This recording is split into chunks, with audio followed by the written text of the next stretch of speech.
de Deus o que Ele prometeu. Essa é a fé que você tem. E muda essa situação. Você vai ver que você vai arrebentar. Se você não é dizimista, você vai para o inferno. Você não vai para o inferno, porque se você não fosse para o inferno, você não daria o dízimo. Você não dá o dízimo, porque você ainda não é salvo. Você ganha uma quantidade que é assim, um desafio de fé, dizimar. Você fica tentado a não tirar o dízimo, mas obedeça a palavra, porque se você tirar primeiro a parte que Deus te pede, você estará santificando todo o resto. Quando eu vejo alguém muito cheio de razão, eu digo, vai ver se o nome dele está lá no livro da igreja como dizimista. Não está, então não tem valor para mim. Pode ser ele quem for, para mim não vale uma prata furada. A tua salvação é vinculada com o dízimo? Você pode até não concordar com o que eu vou te mostrar aqui nesse vídeo, mas é a realidade. Manipularam a palavra de Deus para fazer comércio e, é claro, usam da tua fé para enriquecimento. Assista este vídeo até o final e deixe a tua opinião.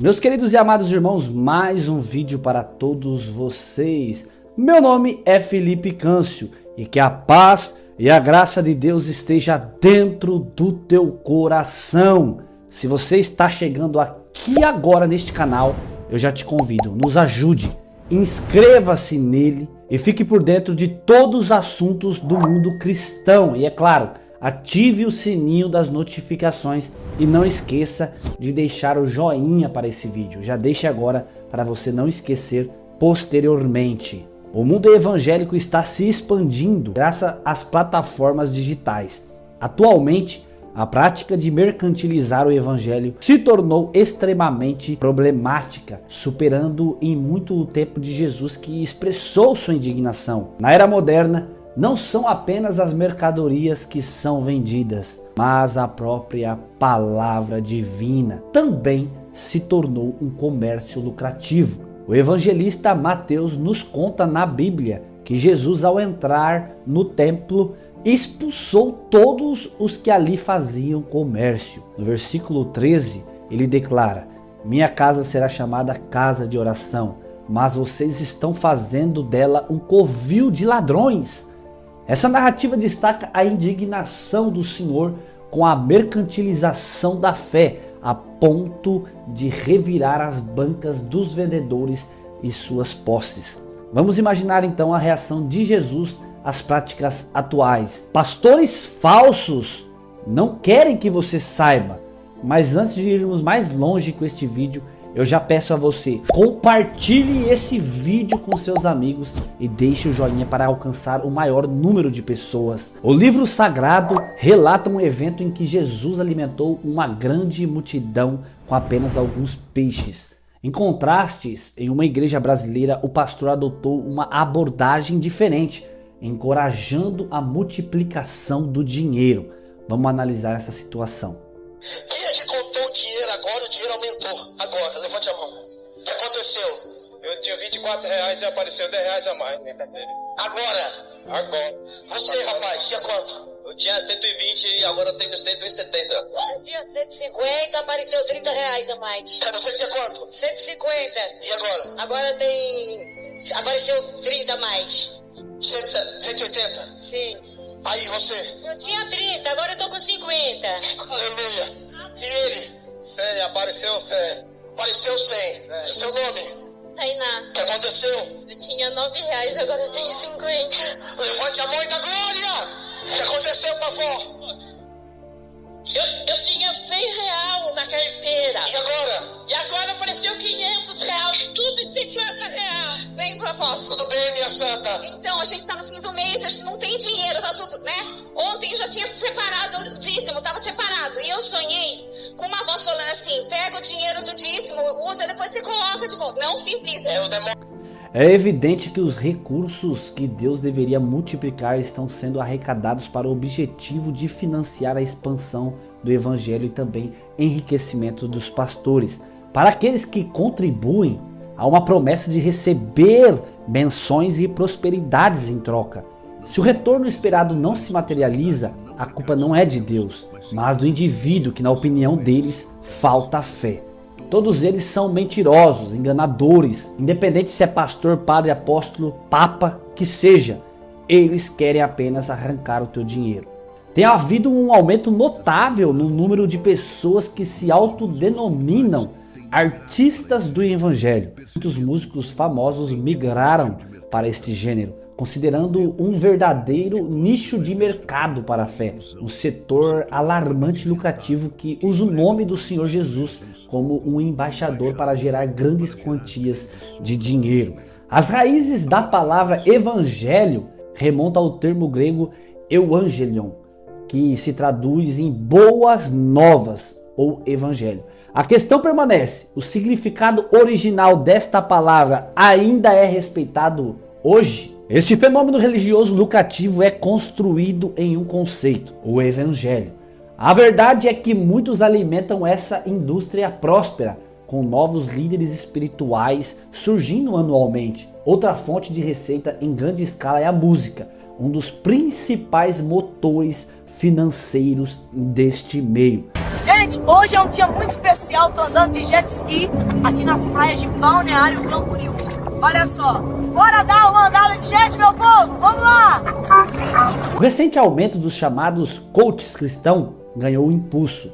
O que se pode ver é que nesta parte conhecida como evangelho há múltiplas formas de renda, pois alguns pregadores já imersos neste mercado recebem até 15 mil reais por sermão, ou seja, por pregação.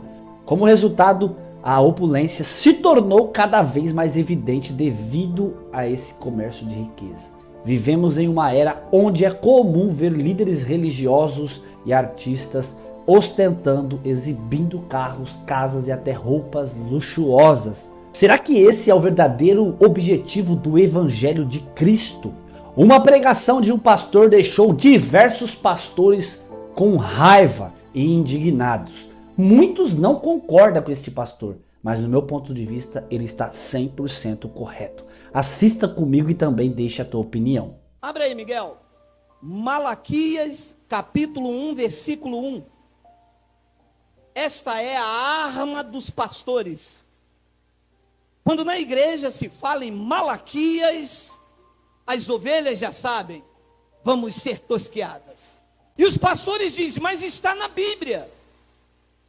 E digo eu, nós não temos uma doutrina bíblica. A nossa doutrina não é bíblica. Se fosse bíblica, Malaquias serviria para mim, Levítico serviria para mim, porque Levítico é bíblico. Malaquias não é bíblico, mas não serve para mim. Então a nossa doutrina está nas epístolas de Paulo, de Romanos a Hebreus, que são a revelação da graça de Deus para a igreja gentílica que vive o novo pacto. Então preste atenção, Malaquias capítulo 1, versículo 1. Peso da palavra do Senhor contra a igreja no Brasil, contra a igreja, contra os gentios. Então leia. Peso da palavra do Senhor contra Israel por intermédio de... Então, o livro de Malaquias, que está inserida na lei de Moisés, não se aplica ao povo gentílico. É uma sentença contra o povo de Israel. Quem é de Israel, diga baixinho, aleluia. Então essa carta não se aplica a você. Eu tenho dito como exemplo, se eu escrevo uma carta para minha esposa e digo, minha querida esposa, eu te amo. Esta carta cai no chão e se perde. Você pega. Se aplica a você? Eu estou falando com você? Não. Mas você pode usar e falar, nossa, como que ele tratava muito bem, olha, ele ama. Mas ele não está falando comigo. O conteúdo não se aplica a mim. Porque eu não estou dizendo que amo você. Eu estou dizendo que amo a minha esposa. Esta carta se aplica a ela. Malaquias não se aplica a você.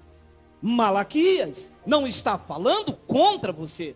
O profeta não está sendo usado para mim nos dias de hoje. Para os dias de hoje, quem fala comigo é o Espírito Santo, que é o Senhor, que é Deus, que é um só, por intermédio das epístolas de Paulo, para os gentios, que somos nós. Então, o que é que os pastores fazem?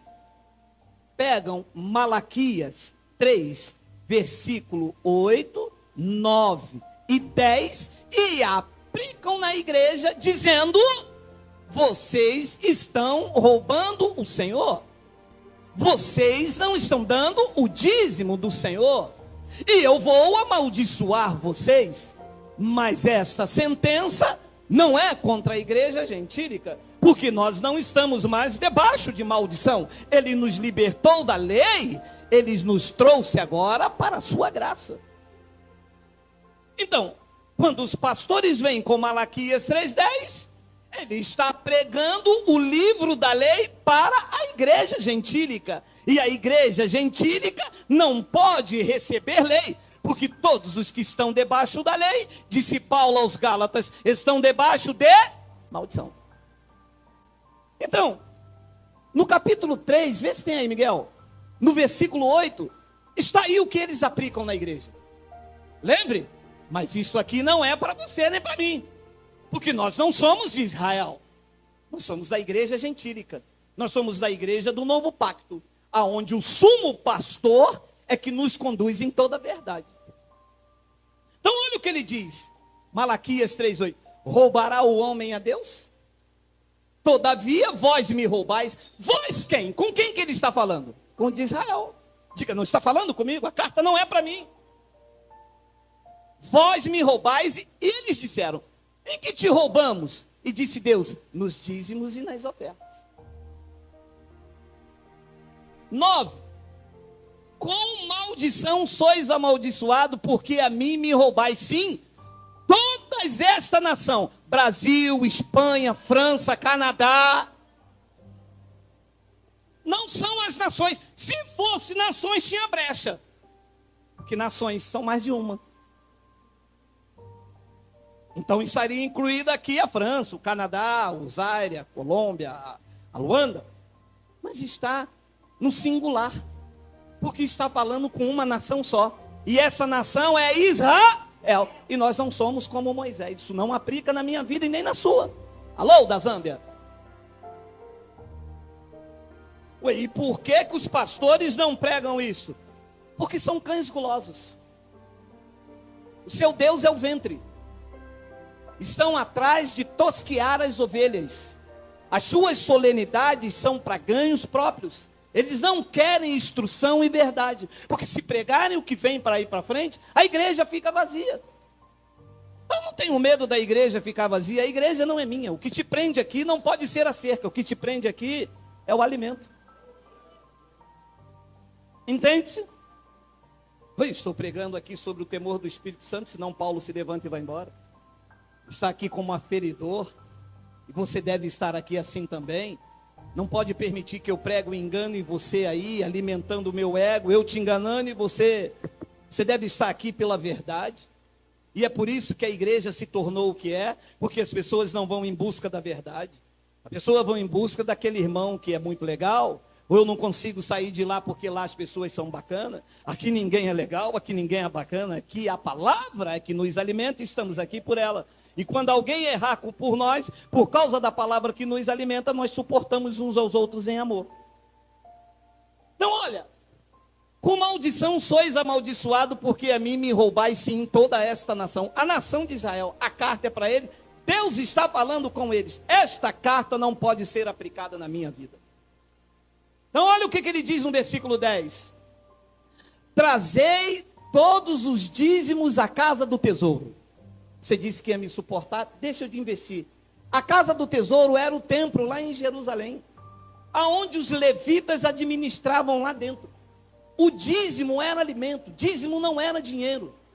Dízimo era a 10ª parte da plantação dos judeus, que eles deveriam levar anualmente. Não era todos os cultos, Anualmente eles tinham que pegar 10% da sua plantação e levar à casa do tesouro que ficava em Jerusalém para sustentar os levitas que não tinham herança e não podiam trabalhar, porque eles ficavam dentro do templo em Jerusalém. Lá era a casa do tesouro. Neste novo pacto, Paulo disse que a casa do tesouro somos nós, vaso de barro, mas com um grande tesouro dentro de nós. Por que Paulo disse isso? Porque quando muda o sacerdócio, tem que mudar a lei. Mudaram os pactos, mudaram-se a aliança, o templo não é mais em Jerusalém, e o templo agora sois vós, o templo do Espírito Santo. Diga, Abba, Pai. Trazei todos os dízimos à casa do tesouro, para que haja mantimento na minha casa, e depois fazei prova de mim nisto, diz o Senhor dos Exércitos. Se eu não vos abrir a janela do céu e não derramar sobre vós uma bênção tal, e até que não haja lugar suficiente para recolher. O que estava acontecendo aqui? Como eles estavam em desobediência, não levando para os sacerdotes, e os sacerdotes em consequência em desobediência a Deus, Deus cerrou a janela dos céus. Era um pacto de dente por dente, olho por olho. Deus agia segundo as obras dos homens. Hoje é em graça, Deus não age segundo as minhas obras. Deus age segundo a sua graça e a sua misericórdia. Porque o favor agora é imerecido. Então Deus cerrou a janela dos céus. Como não chovia, eles não plantavam e não colhiam. De uma outra feita, continuou-se a desobediência. O que ficou?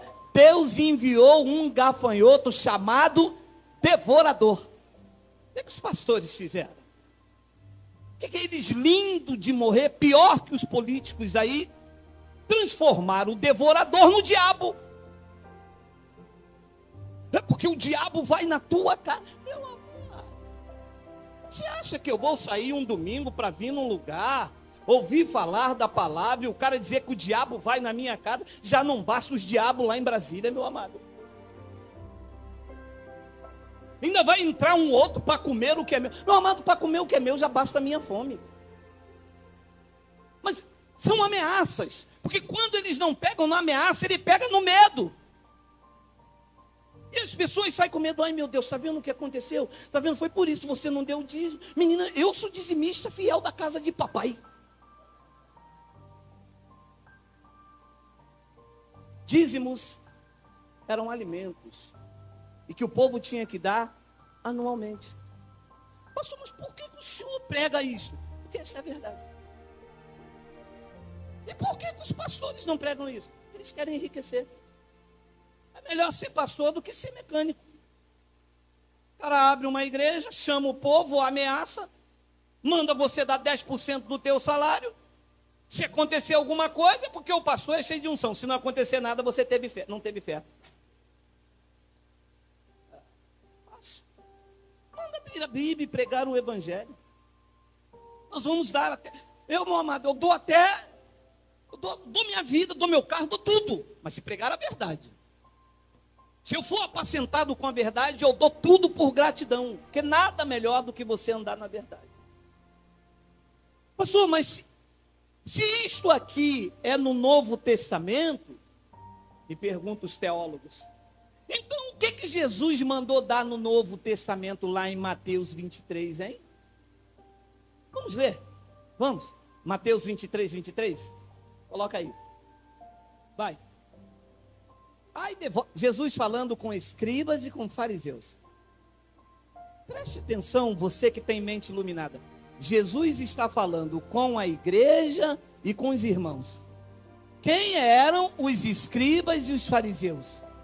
Os que viviam em Israel, os que viviam sobre a lei e os que seguiam a lei de Moisés. Então, eles tinham que dar dízimos. Então Jesus disse: ai de vós, escribas e fariseus hipócritas, porque dizimais notas de 50 reais, nota de 100, anel de ouro, de brilhante e de diamante. Qual era o dízimo que os escribas e fariseus davam? Diga lá, olha lá. Hortelã, endro e cominho, porque isso era o dízimo. Você vê as ovelhas levando. Quem que é isso aí? Saco de milho. Para quem? Vou levar meu dízimo para a igreja. Você vê? Que dízimo? Não era dinheiro. Dízimo era alimento. Então ele diz: vocês dizimam a hortelã, o endro e o cominho, e desprezais o mais importante da lei. Ah, dízimo era da lei. Ah, e vocês estão desprezando o mais importante da lei: o juízo, a misericórdia, a fé. Deveis, porém, fazer essas coisas, dar o dízimo do endro, e não omitir aquela. Ah, tá vendo? Jesus mandou no Novo Testamento os fariseus dar o dízimo. Olha, eu vou te poupar, mas deixe de explicar. Mateus não é Novo Testamento. Ah, não, espera aí. Ah, não, entrei no lugar errado, tá vendo? Você não prega a verdade. Mateus, Marcos, Lucas e João não é Novo Testamento. São livros históricos que tratam da biografia do nascimento de Jesus nos dias de sua carne. Porque olha o que explica o escritor dos Hebreus. Coloca lá, Miguel. Porque onde há testamento, é necessário que intervenha a morte do testador. Para aí. É verdade. Nunca tinha me mostrado isso. Ora, para ser testamento, tem que acontecer a morte do testador. E se o testador está vivo, então não é testamento. Recebe?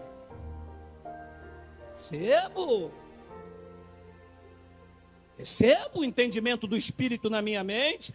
Então, enquanto Jesus, nos dias de sua carne, o conhecido Emanuel, estava andando em Jerusalém, ainda era a lei, porque a lei e os profetas duraram até João.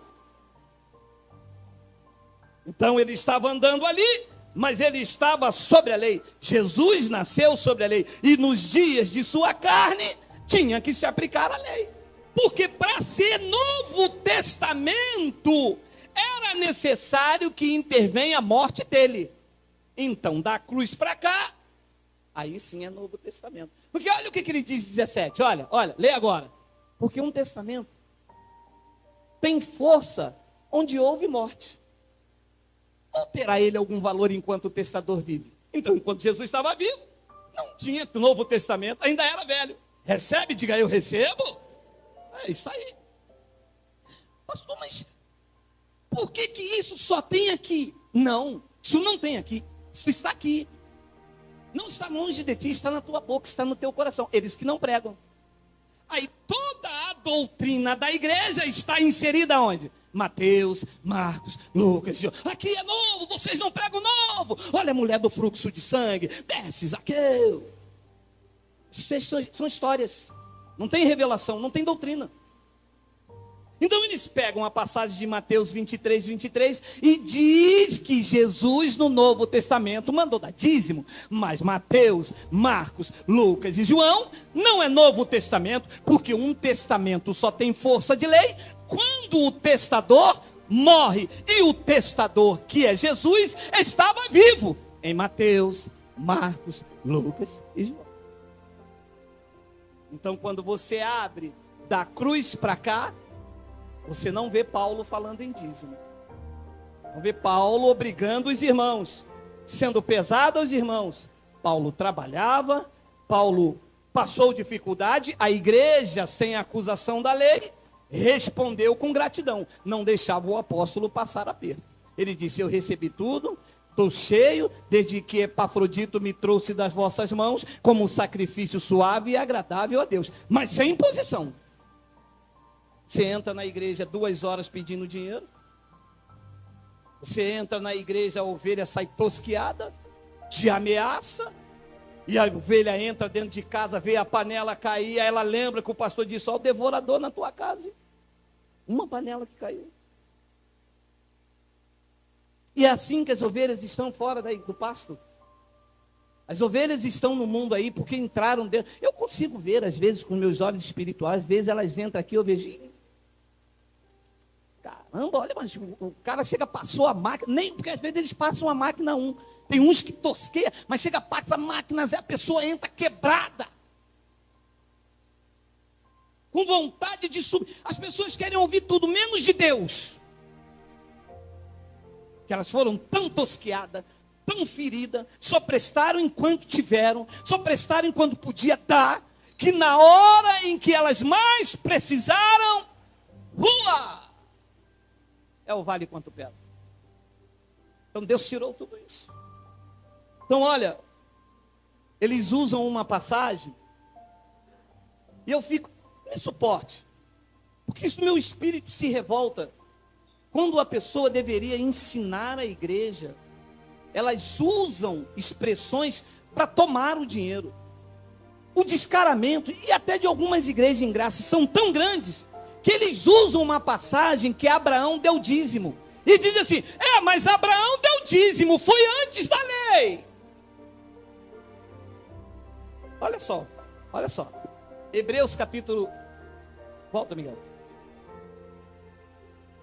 Vai, pode ir, perdão, pode ir, vai. Aí, ora, sem contradição alguma, o menor é abençoado pelo maior. 8. E aqui, certamente tomam dízimo homens que morrem. Ali, porém, aquele de quem se testifica que vive. Preste atenção na revelação. O apóstolo Paulo está escrevendo aos hebreus. Quem são os hebreus? Os hebreus são um povo que vive em Israel. Você vê que Paulo tira a sua ótica dos gentios e escreve uma carta específica para os hebreus. Todo o conteúdo desta carta é para os hebreus e que serve de observação, de conhecimento para mim. Quando Paulo escreveu esta carta, ele escreveu no ano 65. E o templo em Jerusalém só foi derrubado nos anos 70, de acordo com a profecia de Daniel. Então, neste tempo aqui ainda, aos hebreus, o templo levítico estava de pé. As pessoas aqui em Hebreus, olha, carta aos hebreus, neste tempo aqui, no ano de 65, o templo estava de pé e as pessoas levavam sacrifício, levavam os seus dízimos ainda, porque o ano 70 da profecia não tinha chegado e o templo não foi destruído. Então Paulo está dizendo, aqui certamente, aqui não é aqui em Caxias, aqui não é aqui no Brasil, aqui é lá na cidade dos hebreus, no ano 65. Então eles usam isso aqui e dizem, não, aqui certamente tomam dízimo os homens que morrem. Mas ali, porém, aquele que se testifica que, de quem vive. Está apontando para Melquisedeque. Quando Abraão deu dízimo a Melquisedeque. Então olha o que ele diz no versículo 9. E por assim dizer, por meio de Abraão, até Levi, que recebe dízimos, pagou. Agora preste atenção, você que conhece a graça. Abraão estava representando os gentios ou Abraão estava ali representando o sacerdócio levítico? Então Abraão não foi exemplo para que os gentios dê dízimo. Abraão foi exemplo para o sacerdócio levítico, que quando Abraão encontrou Melquisedeque, os levíticos não tinham sido levantados ainda e Melquisedeque, que era Deus, estava pré-anunciando o evangelho da circuncisão a Abraão. Olha o que diz no versículo 10. Porque ainda ele estava no lombo de seu pai, quando Melquisedeque lhe saiu ao encontro. 11. De sorte que se a perfeição fosse pelo sacerdócio levítico, porque sob ele o povo recebeu a lei, que necessidade havia logo de que outro sacerdote se levantasse segundo a ordem de Melquisedeque, e não fosse chamado segundo a ordem de Arão? 12. Porque mudando-se o sacerdócio, necessariamente se faz também mudança de lei. Mudou o sacerdócio. Não é mais o templo em Jerusalém. Não há dízimos em graça. Em graça é por gratidão. Em graça não é como eles colocam. É por isso que a igreja da graça não é esse império que está aí.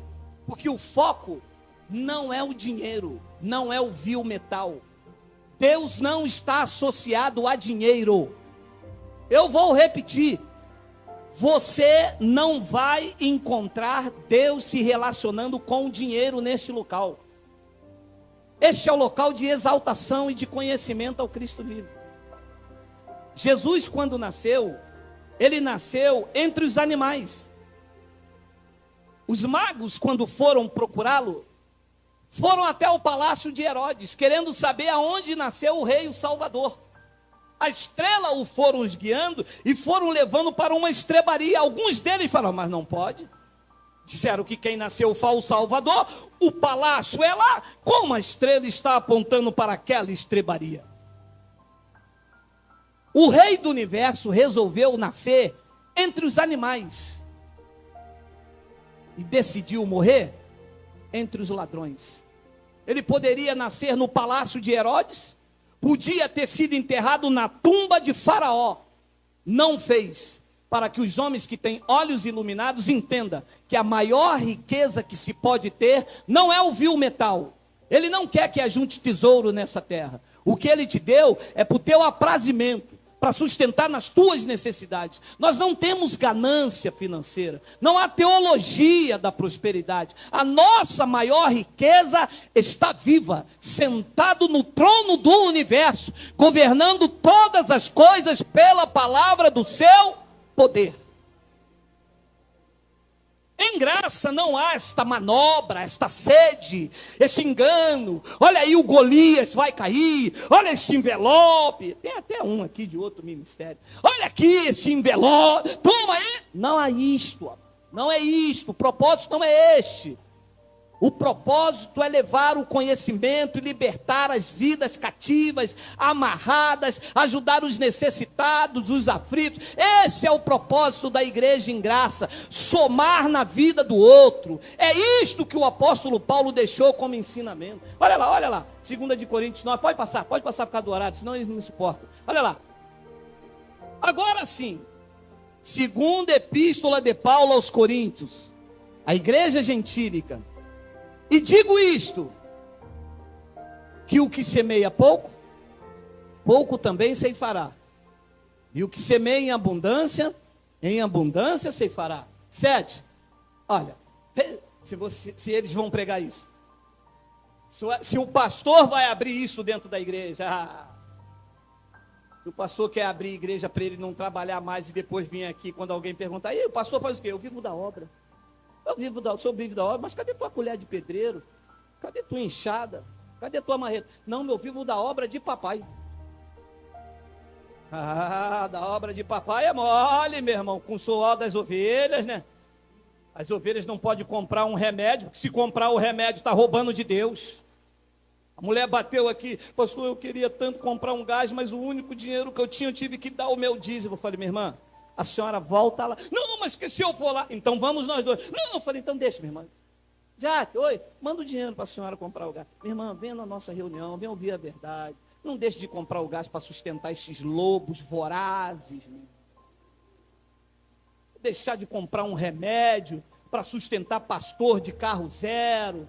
Pastor com os filhos estudando nas melhores escolas e o povo gemendo dentro da igreja. Vai ver aonde eles estão para pregar um evangelho mentiroso. Porque se fosse para pregar a verdade, até daria, né?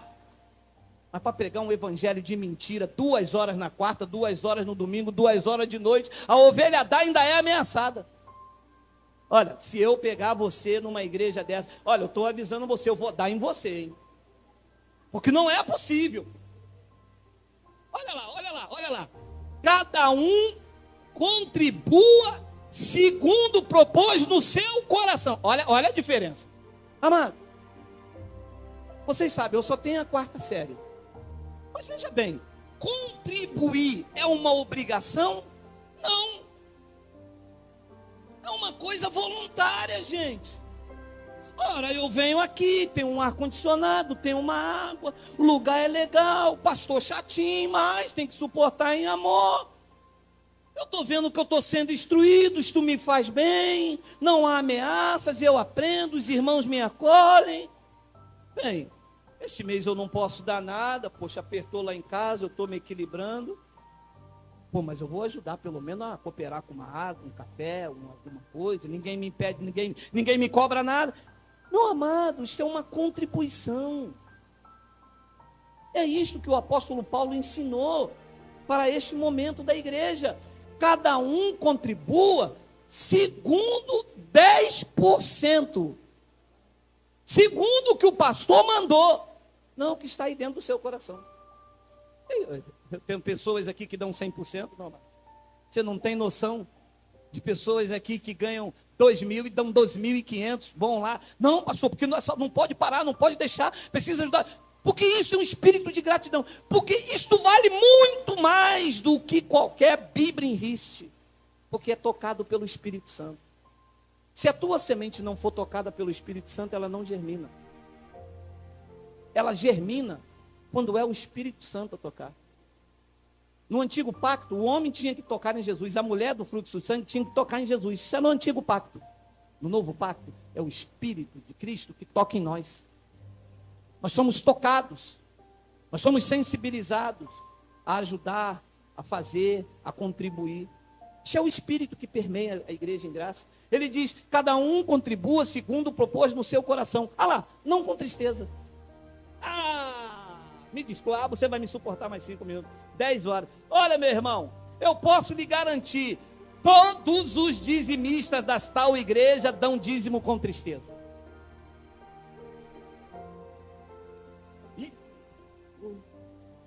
Caramba, recebi um dinheiro aí, 3.000 reais. Eu vou ter que tirar 300 reais. Fazer o quê, né? Está na Bíblia, né? É a palavra do Senhor. É a palavra do Senhor. É a palavra do Senhor. Cara, puxa. Não é a palavra do Senhor. É a palavra do Senhor para os de Israel. Para nós, os da graça, é esta. Cada um contribua segundo propôs no seu coração, não com tristeza ou por necessidade. Por que é que Paulo estava fazendo isso? Porque Paulo, como saiu da lei, sabia que as pessoas debaixo do espírito do dízimo, ou dão dízimo ou com tristeza, ou por necessidade. É ou não é você que veio de lá? Hein, pessoal? Você veio de lá, você dava pela necessidade da janela dos céus abrir. E não abria nunca. Só abria para quem estava aqui atrás. Para quem estava aqui atrás, abria janela, abria porta, abria telhado, abria casa, abria o mar vermelho. Mas os daí, nunca. Porque era um espírito de barganha que eles colocavam em nós, entendeu? Se eu der, Deus me abençoa. Se eu não der, Deus não vai me abençoar. A graça veio e tirou isso e disse, não, você já é um abençoado com todas as sortes de bênçãos. Entendeu, abençoado? Não existe esse espírito de barganha, ou dá por tristeza ou por necessidade. Não, eu estou dando dízimo lá na minha igreja lá, porque, poxa, eu quero comprar meu apartamento, cara. Eu quero comprar meu apartamento. Meu amado, se você não trabalhar, você não compra nem bala. É que quando você trabalha, Deus abençoa o fruto do seu trabalho. Ele já abençoou. E você começa a prosperar com dignidade. Isso é de glória em glória. Então ele diz, não com tristeza ou por necessidade. Olha lá que lindo, olha lá, olha lá. Não, volta, é a verdade. Não corre não. Porque Deus ama ao que dá com... E a gente não dava com alegria. Eu nunca dei com alegria. Minha mulher uma vez reclamou. Caramba, me lembro até hoje. R$480 há 10 anos atrás. Meu irmão, era como quase 5 mil. Nós tínhamos que pagar uma conta, aquele dinheiro ainda ia faltar. Fervoroso, né, meu irmão? Camisa até aqui, eu não podia usar de bermuda, e aquela coisa toda, varão de Deus. Peguei o dinheiro, aquele tremendo na mão, e disse, mulher, vamos acreditar, Deus vai fazer. Deus nunca fez, porque Deus não quer esse espírito de barganha com Ele. Deus não negocia a sua glória. Deus não quer esse negócio de, Deus só vai me dar se eu der, não. Tudo é dele. Meu amado, o ar que você respira, a sua vida, a sua casa, o seu carro, tudo é dele. 100% é dele, meu amado. Deus não precisa do teu dinheiro, meu amado. Deus é rico. Quem precisa do dinheiro somos nós. Você vê se Deus vai ficar feliz você pegando metade do teu pagamento, dando para Ele. Você acredita nisso? Se Deus precisa do teu dinheiro, quem precisa do teu dinheiro é alguém que entrou aqui que ainda não fez uma alimentação. Quem precisa do teu dinheiro é alguém que está aqui que precisa de comprar um remédio.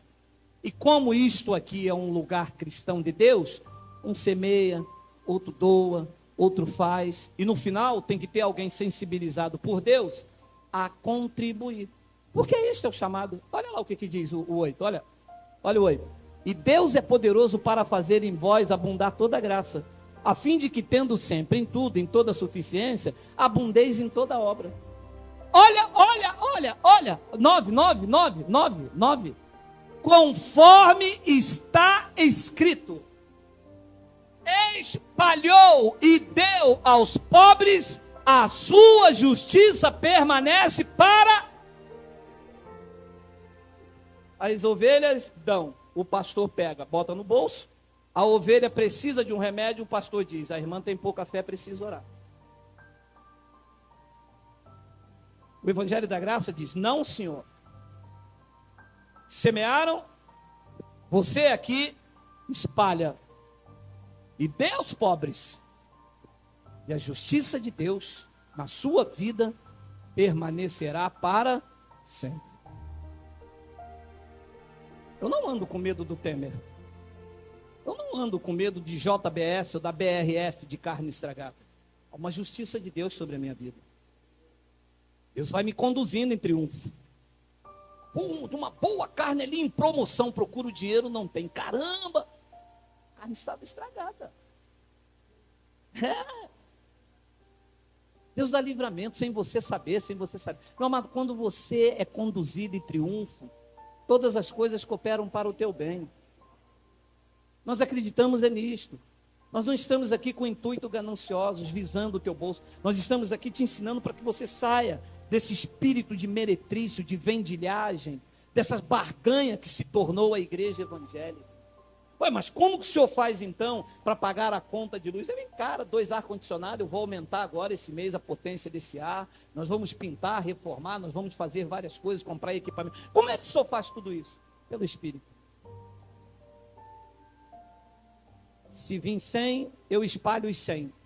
A justiça de Deus permanece. Ele faz, eu não sei como, às vezes tem mês que eu não sei como é. Mas nesses 6 anos, nunca faltou absolutamente nada.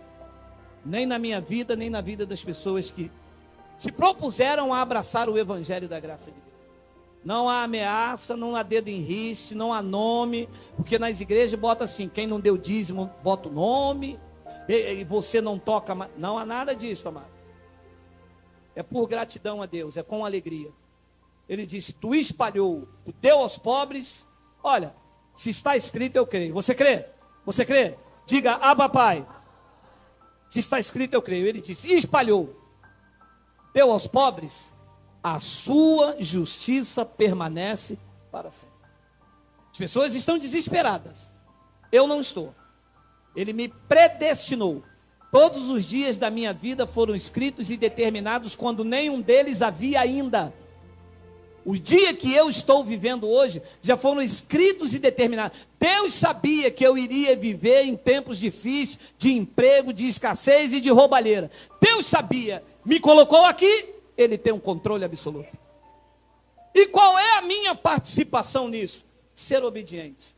Sou um semeador, não há imposição, ninguém manda em mim, não há nomes aqui escritos para quanto eu tenho a dar. Eu vou semear. Está aqui a minha semente, eu vou semear. O que eu achei que eu posso. É pouco aos olhos de alguns? Pode ser. Aos olhos dos outros pode ser muito? Pode ser também. Aos meus olhos é o que eu posso fazer. E é a forma que Deus recebe. Porque eu estou fazendo com alegria. Não estou dando por necessidade, em Deus me dá algo. Deixa de dizer, me desculpe. Você não entrou aqui, você não veio atrás de bênção, porque você já é um abençoado. Você não veio atrás de prosperidade, porque você já é próspero. Você não veio atrás de milagre, porque o milagre te acompanhou.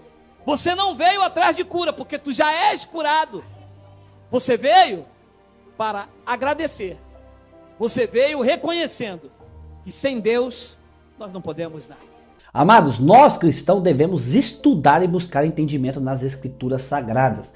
Quando descobrimos a verdade, nos tornamos inabaláveis e nenhum desses falsos líderes pode nos tirar proveito. O que nós recebemos de graça de Cristo, nós devemos passar de graça e não usar os púlpitos, as igrejas para extorquir e ganhar dinheiro. Mas se você insiste em aderir à lei do dízimo, você age com hipocrisia, assim como os fariseus, como já disse, pois você deve não apenas aderir ao que é conveniente, mas a lei em sua totalidade. No Novo Testamento, após a ressurreição de Jesus, não há nenhum mandamento para os cristãos darem dízimo. De acordo com 2 Coríntios 9:7, cada um deve contribuir conforme determinou em seu coração, não com tristeza ou obrigação, pois Deus ama quem dá com alegria. Em outras palavras, o Senhor nos pede para contribuir sinceramente, demonstrando gratidão e amor, uma oferta voluntária, sabendo que os lugares de reunião têm suas despesas. Em Tessalonicenses, Paulo nos instrui a não exigir nenhum tipo de contribuição financeira e a trabalhar para que não sejamos um fardo para ninguém. Esteja certo de que você não perderá sua salvação e não será devorado pelo devorador se não dizimar. Em Gálatas 5, Paulo diz que se você se permitir ser circuncidado, Cristo não terá valor para você. Aqueles que buscam ser justificados pela lei estão separados de Cristo. Caíram da graça, mas nós, pelo Espírito, aguardamos a justiça que vem pela fé, pois em Cristo Jesus nem a circuncisão, nem a incircuncisão tem valor, mas a fé que atua pelo amor, Portanto, a base de nossa relação com Deus não é a observância de rituais antigos, mas uma fé viva e atuante. Para concluir, irmãos e irmãs, sejamos vigilantes e criteriosos em relação a onde colocamos a nossa fé e nossos recursos. Não nos deixemos enganar por falsos profetas que distorcem a palavra de Deus para seu próprio benefício. Busquemos conhecimento e discernimento nas escrituras e, acima de tudo, pratiquemos a verdadeira fé através de atos de amor e justiça. Deus abençoe você que assistiu esse vídeo até aqui. Se esse vídeo trouxe alguma clareza ou ajudou você em alguma forma, por favor, curta, compartilha e também se inscreva aqui no canal. E é claro, amados, deixe a tua opinião nos comentários, pois nós sempre estaremos fazendo o possível para trazer conteúdos relevantes e edificantes para todos vocês. Deus abençoe cada um de vocês e até o próximo vídeo, se Deus quiser.